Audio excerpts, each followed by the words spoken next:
Our next guest is from Nakuru. He is Dr. Magare Gikenyi. Good morning, Dr. Ari. Good morning to you. How are you doing? I'm doing fine. Good to see you. I'm also happy to see you. Very good. It's a good morning. Yes. It is. It's not a bad place. Rains have come. Yes. You know this road to Olkalau through Lanet? Yes, I know that. Yeah, it's Barabara Alami. And you've been to Olkalau. Yes. Scenic, beautiful place. Very good. I told you last time Nakuru is a very good It's a very good place. So yes. you people of the city, once you get tired, just walk into We come to the new city. Nakuru. And it's a new city. Then they call it a city of many opportunities. Very good. Unlimited. That's a city of unlimited opportunities. Yes. It's the pink city. Yes. The flamingo city. Yes. Daktari, Yes. City is not in today, but he left me the proverb. The proverbs for this week are from Mauritius.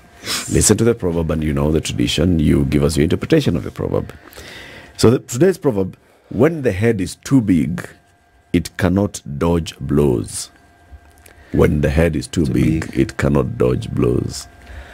So essentially, from my understanding, that the head, essentially like us in the medical field, is the one which runs the body. For example, if you have a problem with your hand or a leg, we can cut off, but your head you can't cut off. So essentially, when you are too big, you take responsibility. You cannot bypass the back and send it to somewhere else. That's what I can say. Yeah. When you're the head, all the responsibility must come to you. Yes. Good one. Okay, before you go, my issue is that because I'm a person who believes in fairness, I also have a proverb. In fairness. If you can allow me, you can answer later or now. Yeah, okay. It's also from an African community or a Kisi community. Which says, for example, there's a bird which you call a tinginya. Yes. So that's a tinginya. They say that the tinginya, which is wise, builds a house early enough before the rain rains. So you can answer now what that one means. Or you can... A wise Egetinginya builds a house before it rains. Before it rains. Ndu. Yes. What's your interpretation of this proverb? Well, if you plan early, that you don't wait until the rain is coming down before you look for shelter. So you plan early and get your ducks in a row before the catastrophe comes. Think ahead. Yeah. Okay. Prepare ahead. Say it in Kikisi now, that proverb. In Kisise, it's in form of a song we say, Getingi Nyakangai Getingi Nyakangai Nikaga job won Brego to Agaswai my Getingi Nyakangai Gaga job won Brego to Agatwai my, and which means that at the end of the day. All that was for saying that. Yes, for that. Okay, that's for so essentially it prepares for that. Okay. That's what I said. We prepare earlier for the betterment of future. Yes. Okay. Asante sana. You have several cases that you've taken, public interest cases that you've taken to court. Yes. The latest one is no sooner had the president appended his signature to make the Affordable Housing Bill become an Affordable Housing Act, than Dr. Magare Gikenyi went to court to challenge it. This is the latest one. We'll talk. Let's start with this latest one. Why did you go to court? It's because of the Dr. Magare Gikenyi. We went with 4 other petitioners: Pauline Nduta, Sharum Kaka, Buga Firamon, Chamli Kotondi.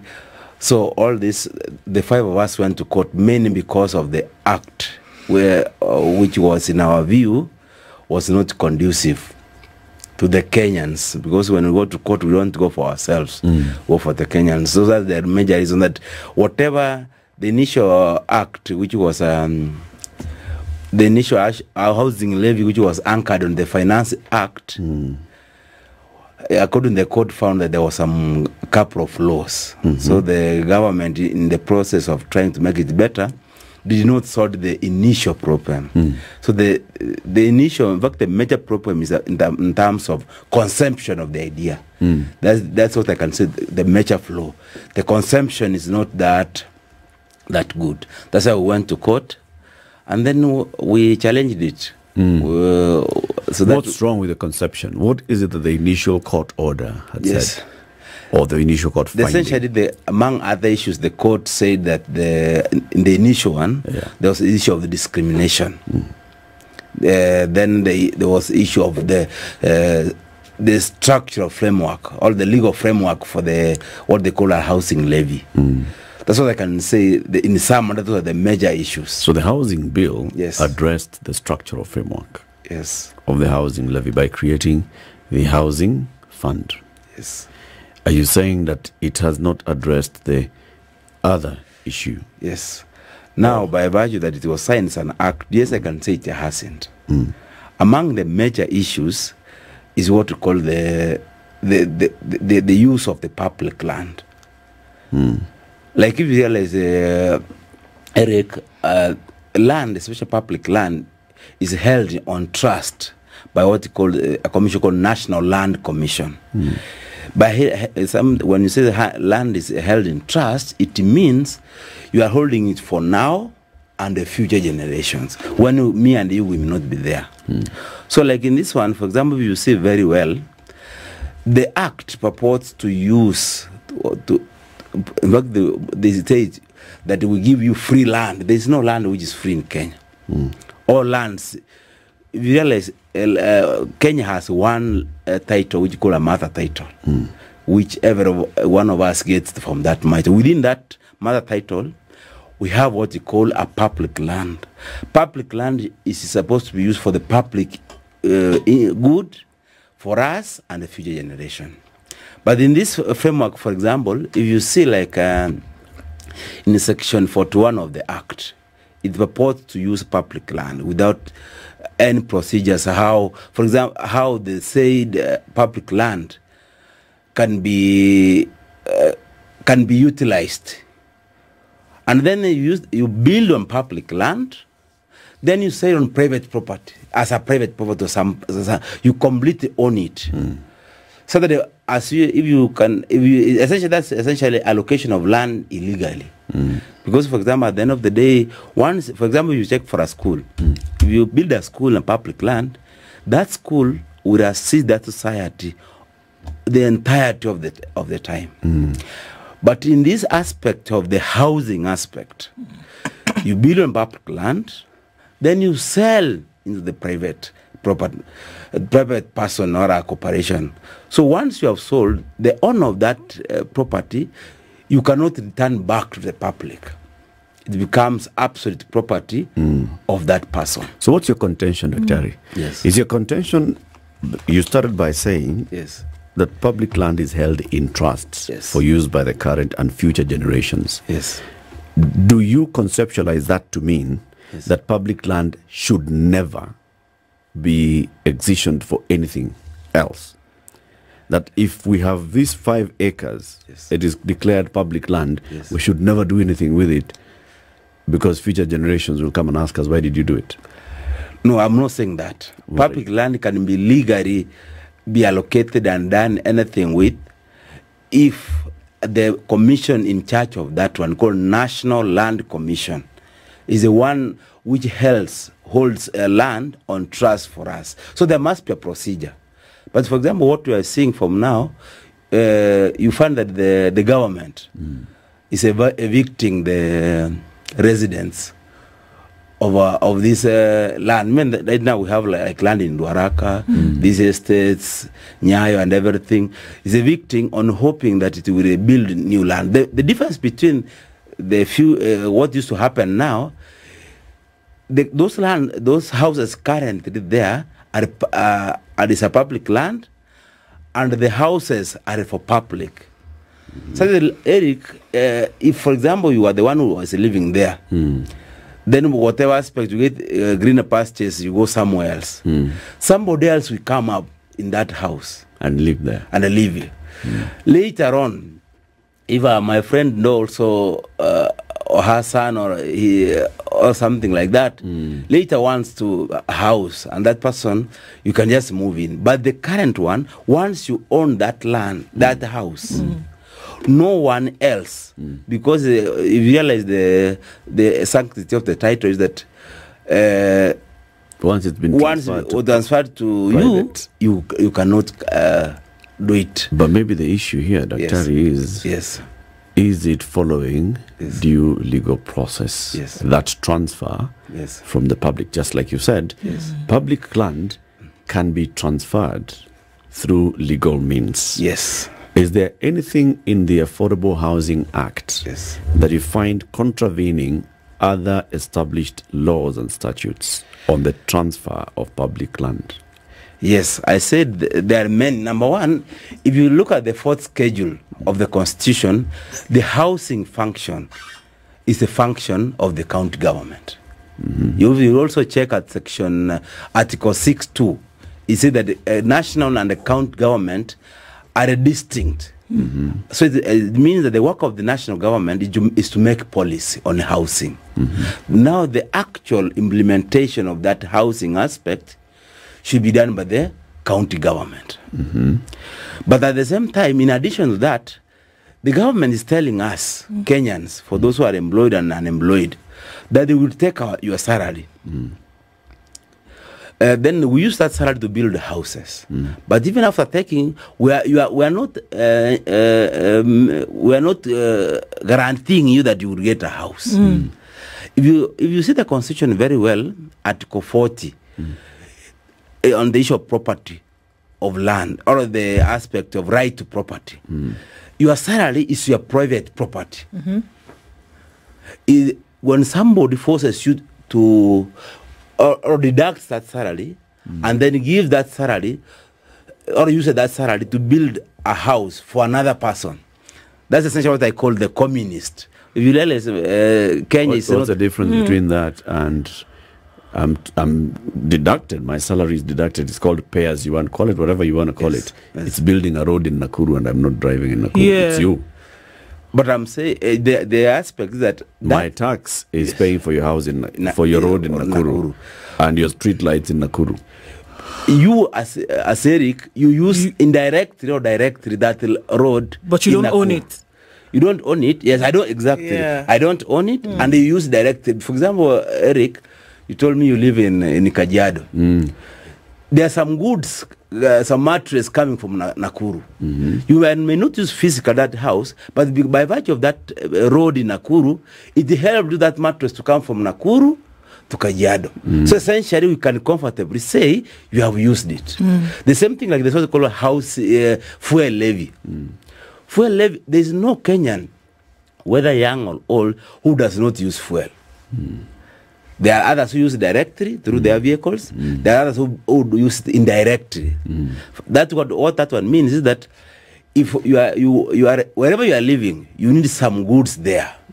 There will be some vehicle somewhere which you need a fuel or some road to bring whatever goods and services to your place. So if you realize all those aspects essentially is ensuring that at the end of the day, the fuel levy is assisting all of us, but the housing one is individual based and you own it. Okay, so what I hear then is that there is a contention with unconstitutionality here. Yes. And stop me if I'm wrong, is that what the prayer is of the court is to hold this on the basis that we cannot have a situation whereby Kenyans are contributing, mandatorily to then make way for houses to be built, whereby other Kenyans will own them. And this actually ownership of public land is unconstitutional. Is that encompassing what you're saying? I'm saying the public land is used to build the houses and then transfer ownership to private persons. And that in itself is unconstitutional. Okay. That's the first thing. Then there's the second part of what you call slavery and servitude. The being a slave is working for somebody for free. So for example, if I call Eric to be doing my manual job, but I don't pay him or her, him. So that's what exactly we're saying, that us, we're working very hard, what we call hard-earned money. We have earned it through the salary. Yeah. Then some tell us to contribute mandatorily. Mandatory means you don't have an option. Yes. By then you get your money in the bank, it has already been slip has been done. Yeah. Something has done the slip, then you cannot do nothing about it. By force. And then that money is used to build houses for other people. Whereas Why are you saying other people, Daktari? Yes. Why are you excluding yourself from that? I'm saying, Is there any aspect of the Housing Act Yes. that says that the contributor to the housing levy yes, shall not benefit from the houses that are built? I can say no. There's no. So then you cannot say that your tax is going to build houses for others. But what I'm saying, even from the act, not everyone who pays tax, he or she he has a right to request a house. To request, yes, a request can be accepted or denied. But if you like, section 48, it talks about allocation of land. It says there will be regulations which will be done by the government through what they call the Statutory Instrument Act. The regulations are subsidiary registration, which essentially sort out the statute. Yeah. So that we don't know what to do. But the order say that one will set out the conditions on who to own or the process of owning. Yeah. Which means the same conditions were not applied during levying. That the grown levy, those who have achieved these conditions during levying stage, they did not tell us, we would not levy you don't do A, B, C, D. Okay. But during allocation now, tables done. So are you saying that it should be left open and it should be blanketed, whereby you're saying, by virtue of the fact that you paid mandatorily, there should not then be any kind of standardization or requirement then when it comes to owning these homes? Leave it open. You make a request, you get a home, by virtue of the fact that I've paid tax. Yes. But that should be like that. But then now they're also bringing a challenge. We're close to 40 or 50 million. Realistically, we can, even if... we cannot build 50 million houses. We wish we would build, but realistically, it's not possible. For example, the challenge with that is that there will be others who will get the reality of the matter and the others who will not get. Whereas housing as a function is not a bad idea. The challenge I have most is the mandatory nature of this housing levy. If, for example, the government had, for those who are willing to levy and get a house, so be it. Because the Article 41 of the Constitution talks about every individual has a right to own property, the type, the place, the style, everything. Some of us, Eric, we are tumeshajipanga na housing. We have already built. Others, we're sorting out our mortgages. Others have already been paid the housing allowance, and he or she's just comfortable. He doesn't want to own. Who said in Kenya you must own a house? There's some that's the mentality we have. Some people. But you've already said you own a house, and that's I'm saying that's your argument. All people. I'm saying all the people. Oh, so you don't want others to own a house? I'm like saying you. not all. Like, for example, there's some people. For example, like even in some supermarket, if you realize. Their modus operandi is to operate on a rented premise. Yep. They don't have, even if they have land, they will never build. They say, let us put my weight here. There's some people who say, I don't want to own a house the whole of my life. Is his or her all right to think that? You cannot force that Kenyans to own. But at the same time, you can force that person to compulsory pay the levy. That's the challenge. So you shouldn't have to force Kenyans to pay this tax to build houses for something that should be a voluntary act. Exactly. Okay. Should we force Kenyans to pay a tax for education? If Dr. Magare Gikenyi is not taking his children to public school, should he pay tax that goes to fund education, public education? Yes, yes, it's possible. Why? Because daktari amejipanga, watoto wake wanaenda shule ng'ambo. You have asked a very good question. For example, if you talk about schools, because education is related to schools, if we build land on a school, that school will benefit people around that area and down that. I love the others, the good aspect. There will be nobody will own that school. Yeah, you realize, Dr. Yes. that annually Yes. we allocate a budget to education. Yes. Not all the money goes to building a school. Yes. There's money that goes to buying a book that will be used by other people's children. Yes. Because we don't have children. Yes. Or our children are not in school. But it's being used to buy books for other people's children. Yes. Chalks to be used by teachers to teach other people's children. Yes. And so on and so forth. Yes. Should we say that if now, for example, my child is out of school-going age, I should stop paying ile pesa iko element ya education kwa tax, deduct it, don't charge me anymore, because I am not benefiting from currently in school. The time I come back, Yes. I will do that. Or I can only contribute the element that goes into development and infrastructure development for schools. Recurrent expenditure for education, don't bill me. No, that's Can we extend this argument to that? No, we extent? cannot. For example, you realize the Article 209(4), the government is allowed to collect taxes for the betterment of all Kenyans. But there is a catch. This one is not a blank check. You cannot wake up one day, you tax or you do anything. The most important aspect, you have to follow the law. So among the issues I've raised, that even that school you are saying, there must be a law. And that the law should not be against another part of the constitution. For example, I've said in Article 4, this is specifically on housing and property, that a Kenyan has a right to own property type and everything. Yeah. So at the end of the day, for example, you take in school, that school, even if we contribute towards it, no individual person will have an exclusive right of that property. I've told you, for example, in this house we currently have, if you own that house, it's a government property, a government house, ukichoka, another one comes. There's no problem with that. But the challenge, even this school, if we contribute to this school, later now Eric comes and becomes an exclusive owner. That's the unconstitutionality part of it. Because in that we have contributed in building it, but in terms of ownership, we're not owning it together. Yes, okay. We are not owning together. Let's take a break. We'll continue the conversation shortly. 28 minutes to 8. Our guest this morning is public interest litigant and human rights activist Dr. Magare Gikenyi, who is based in Nakuru. He has several cases in court challenging various things from the government side. For example, the current one that we're discussing, the affordable housing law. He has gone to court and said, no, I'm challenging this law. Yeah, there are various other pending cases in court. Which one? For example?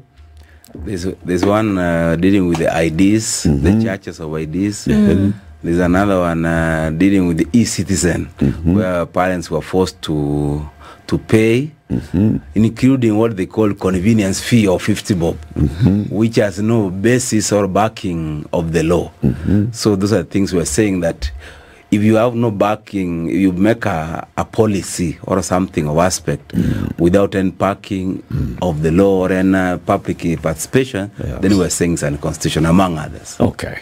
Public interest litigation, several of them before court. One of them is what we've just been discussing, the Affordable Housing Act. In court, you've also gone to court to challenge the new charges on getting of IDs and passports and all. You've also gone to court to challenge the e-citizen, the requirement that school fees be paid through e-citizen, the convenience fee on e-citizen. What else? There are a couple of other petitions. I remember as we talked. So the main thrust of this is you look at something and you feel that this is going against what's been laid out in the Constitution, or what's laid out in law, or there's a step that's been skipped in the implementation of this particular, edicts, or in the realization of this new law.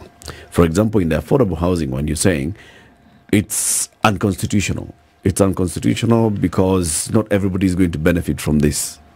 And yet you're mandatorily taxing people who may not directly benefit from it. You're also saying that you're excising public land and converting it into private property without following due process. Are you sure there's no due process being followed? Yes, I'm sure. Because for what I've said, there's no, even if you read everywhere, there's no law which allows public land to be used for private use, generally. What it says that if you want to convert public land to private property, there's a process to conversion. What is that process? By the National Land Commission. It's a body which, and if you check section Article 62, sub Article 2 and sub Article 3, it talks about the National Land Commission, its functions, and how it's supposed to process. Then number 2, Article 63 also talks about community land.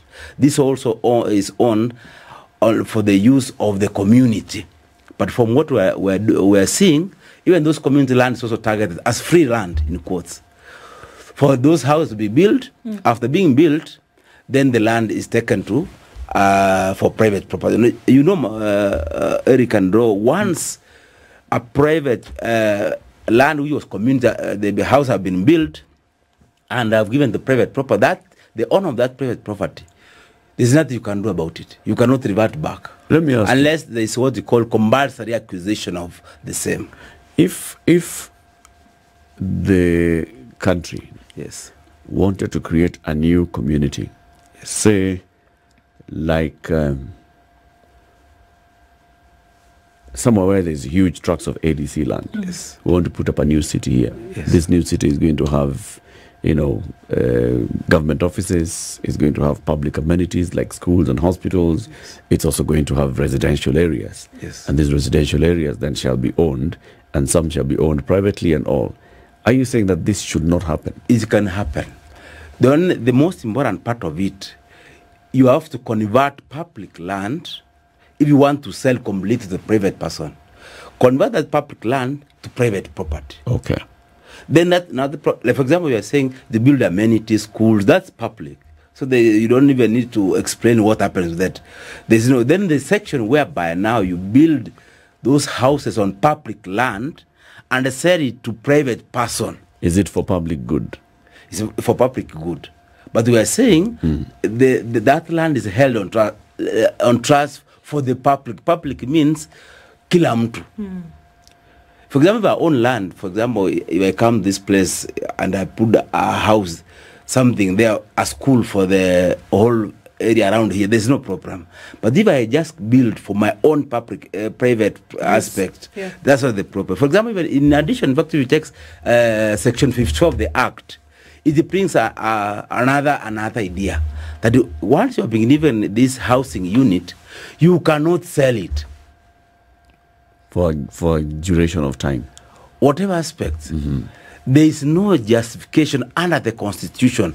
Once you are paid for them for that housing unit, the idea should become absolute. You become the absolute owner of that unit. And there is no role to tell me, if you are government, Eric, I've given you a house, don't do this, don't do ABC, don't do like that. The human rights, or the right to property, right to health, right to education, shall not be limited. The Constitution said, unless under what you call Article 24, it gives conditions which rights shall be limited. For example, you are giving a person a house. At the same time, you are limiting that person. Because once I bought it, it's my land. It's mine, I can do it. I can decide to give. But there's argument for that, Dr. You're saying that for X number of years, you shall not transfer it. And there's argument for that. It's so that we ensure that you enjoy the benefits for which you have paid this house, which has been constructed using taxes of the general public, because we said that we want Dr. Magare Gikenyi to enjoy the benefit of a good, affordable house. Now we want to limit so that people do not come to you and confuse you and you end up selling.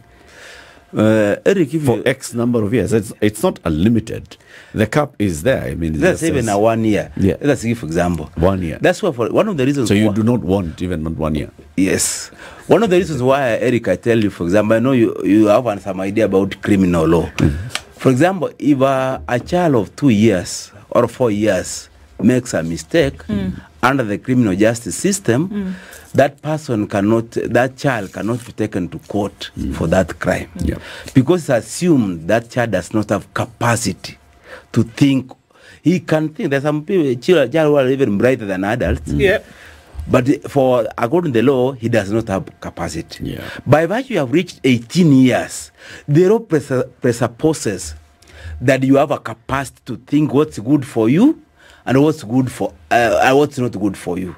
We cannot have a situation whereby some people think somewhere and decides Eric is thinking is bad. Let me assist him and her sister, his sister, and let me try to think about her. Every adult is assumed to have a capacity to think what's good for him or herself. If one, for myself, for example, there's what you call hierarchy of needs. Sometimes I can get a house today. Tomorrow, for example, I have a very bad disease which can kill me in the next 2-3 months. In my own judgment, I would say my health is more important than this house. It is better I sell it, I stay without a house, but I live. So according to that point, time T, I have a capacity to think that this house is less important than my life. So that's why we're saying once you're given a property, that's why even your employer, you do at the end of the month, he gives you a salary. He or she, the employer, does not tell you what to do to buy mandazi, kuku, and everything. It's assumed after you have gotten the salary, you have a capacity to think what's good for you and what's not good for you. Okay. Yes. I understand what you're saying on that point. Yes. I want to ask the other side of this, because with litigation, the assumption is that you don't have an alternate solution. What we are trying to do right now is stop this thing which we see to be an abrogation of rights of Kenyans. Yes. Okay? Yes. But we do also at the same time recognize that there is a housing issue in terms of deficit, that not enough Kenyans are living in what's the word that's often used? Squalor. Squalor, exactly. Yes. Too many Kenyan are living in a situation that should not be.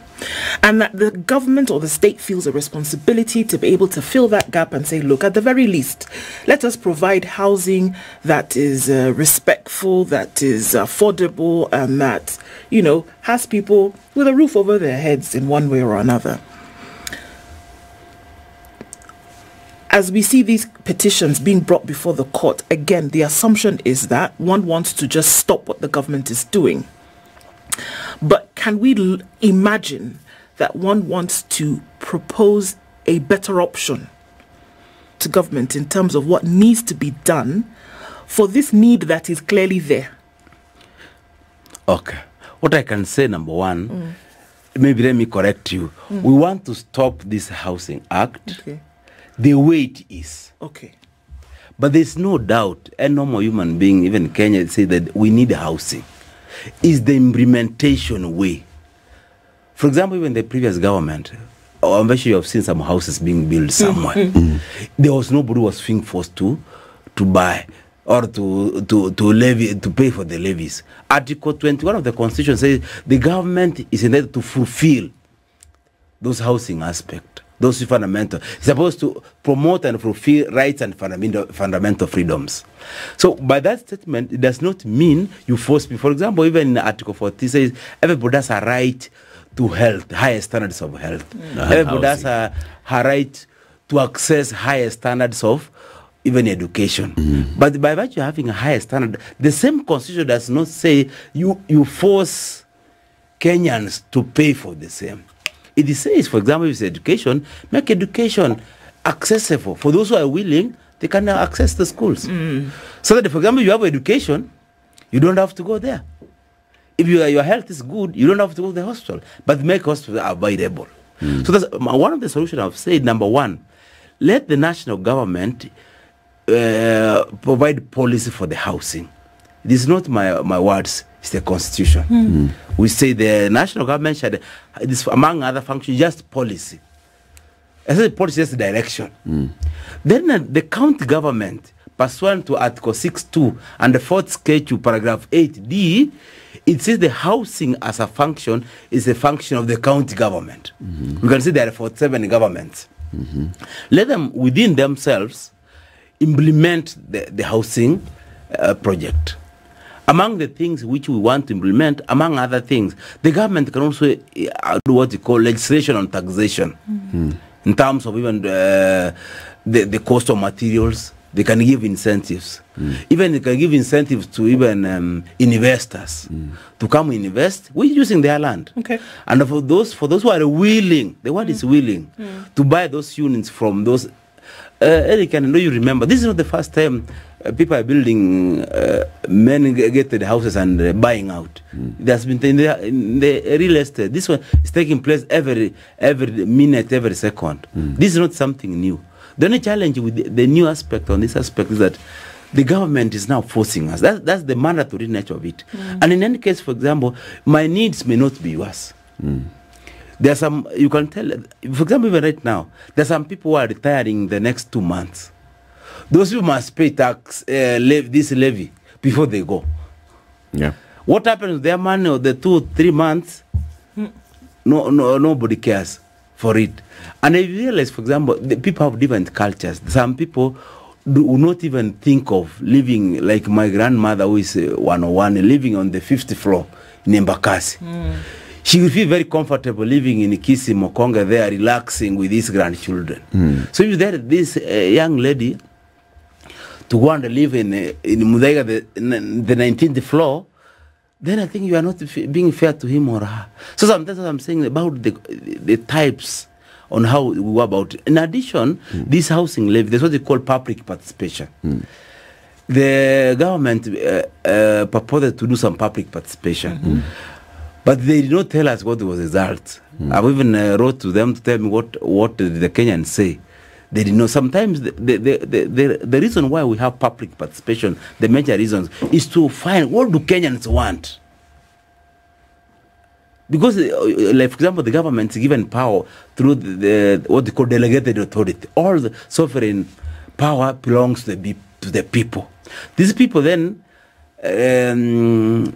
they donate that land and that power to this legislature, judiciary, and the executive. So it's assumed your power by the executive is donated, but the donator has a say.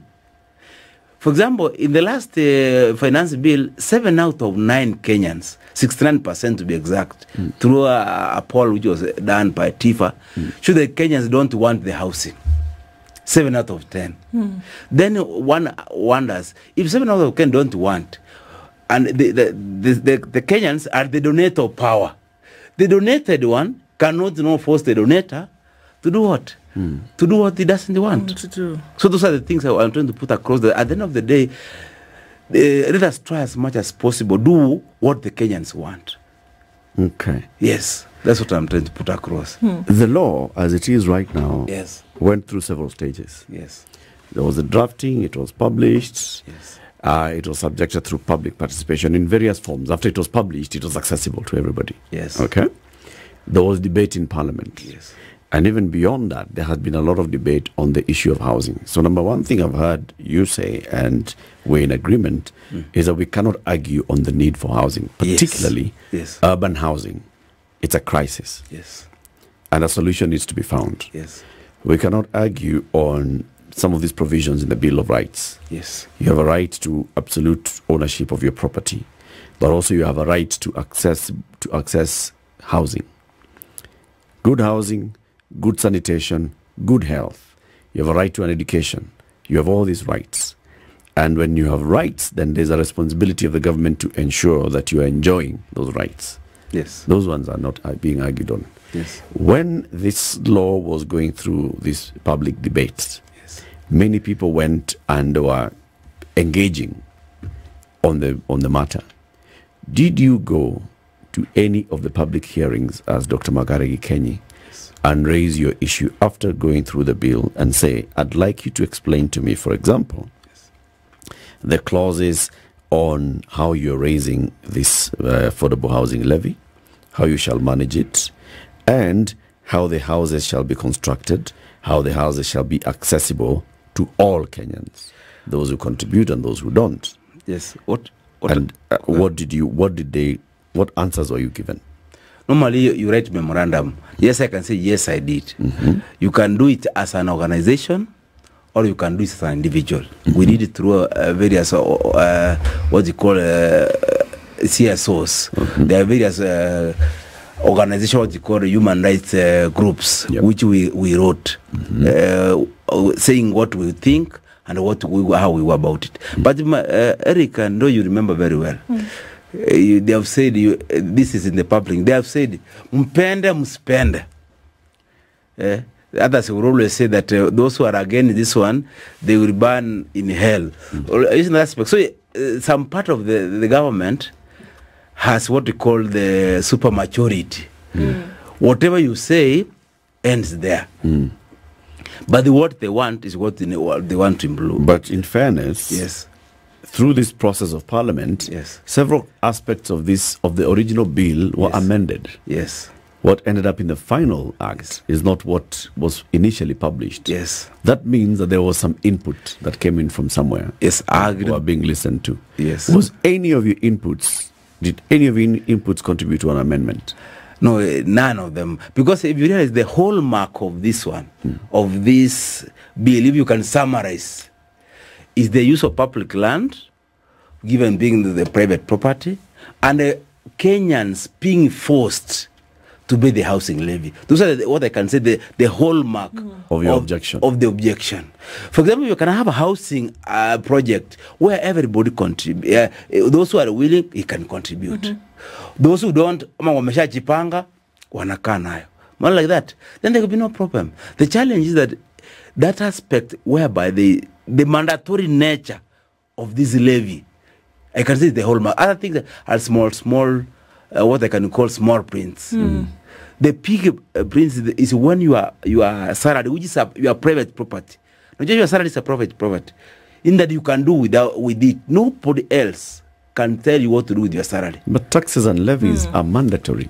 Though. Yes. And they come from salary. Exactly. That's what I'm saying. Yeah. All of them. So before the levy, at that time, before the levy was implied, then you must have a justification for example, if the government, by any chance, let us just put an arbitrary, if they say, I would tax everybody 1,000 to give to Eric, and it passes those processes and becomes signed, and then we get taxed and we are given. That is legal by virtue of being that it passed all the stages. But from the constitutional provisions, it means some Kenyans, their personal property has been removed to give to you. That is the unconstitutionality of it. Because remember, there's a difference between legality and the constitutionality. If you read the hierarchy of laws, the constitution is on the top. That's true. Yes. I'm still stuck on the exclusion that you're bringing. Yes. That this will benefit some people. Yes. Why do you say some people? Because, for example, in Kenya is not a communist state. Communism is whereby everybody essentially works for the benefit of the whole community. There's nobody owns land. All the land is owned as a communal, everything. But if you realize that's not true in Kenya, if you realize the history of land laws, that was the initial one. But as time goes by, private property became an idea that if Eric has property A, then that property, for all practical and intents, is the property of Eric. So nobody else has powers. But Dr. Ari, I'm wondering look, if you contribute to the housing levy today, it goes and builds a house. For somebody else. Not for somebody else. For any other Kenyan to benefit. So that's what I'm saying, person X. When Dr. Magare Gikenyi comes to buy this house, he is not given a house for free. Yes. Magare Gikenyi pays for the house, and the money it goes into the housing levy fund. Yes. Right? So the housing levy fund has not given Magare Gikenyi a house. Yes. Because Magare Gikenyi has paid for the house. Yes. So I'm stuck on when you say that this housing levy is going to give people houses. Let me Why tell are you removing yourself from the equation? And who is this who's getting a free house? For example, I've said like that, for example, this house, for it to be built, it will need money. Yes. You need cement, some steels Yes. and everything. So what happens? Number one, land is given for free in quotes by the government. So that's a land. Public land is given for free. Then some investors, I call them shadowy investors, currently they are hanging on the wings. They come and build these houses. Then from what I'm being told, close to 70% of essentially of that aspect, they pay for themselves. Then we get 30%. Or put it the other way around. That we use this, everybody gets taxed, we get into a pool, then we use the money in the pool to build houses. Once we build, we sell to somebody else. So there are two problems with that. Number one, I've been forced. Number two, there are some people who will pay, but not get to a house. So let's stop at there. This person who has paid, but has not received the houses, that's not the problem part of it. I think you're seeing it from an end point of view, but there's no end. It ends when everybody gets a house.